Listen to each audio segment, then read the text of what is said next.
Bu mahnı anam tamamsa, bacılarım Müsale ve Elnure üçün yazılıb. Bu sözler qəlbimdən gəlir. Mən Ceyhunam, bu adım qürurdur. Çünkü ailem arkamda dayanır. Anam tamam zer, evimin nuru. Her yolumu dua ile aydınladı. Uşaq vaxtı öyrətdin bizə sevməyi, səbirli olmağı. Bugün kiməmsə həyatda sən verdin mənə o gücü. Anam və bacılarım mənim dünyam, siz mənim gücümsünüz hər zaman.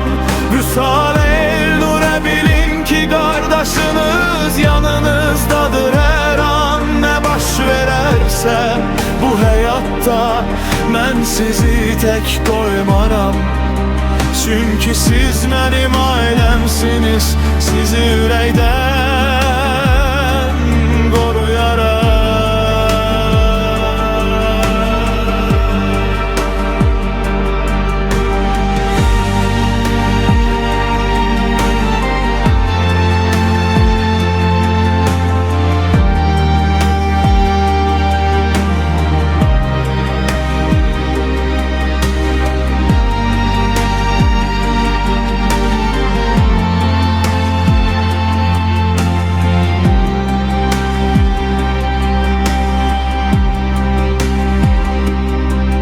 Müsale, senin kalbin temizdir, sözlerin sakitlik getirir.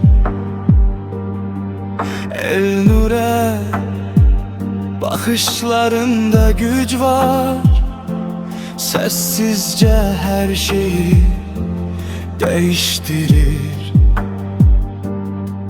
Size bakıp anlayıram mən, ailə nə deməkdir bu dünyada.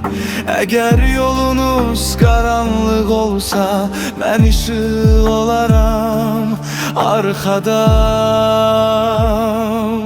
Anam və bacılarım mənim dünyam, siz mənim gücümsünüz hər zaman.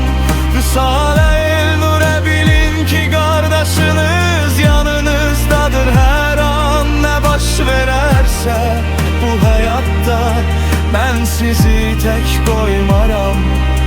Çünkü siz mənim ailəmsiniz, sizi ürəkdən qoruyaram.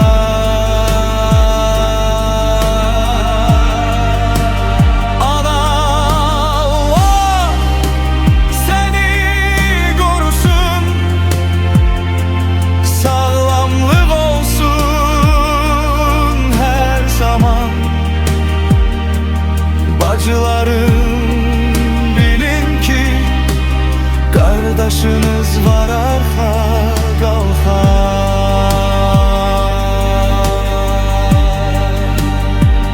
Anam tamam zer bacılarım, siz benim hayatım canımsınız.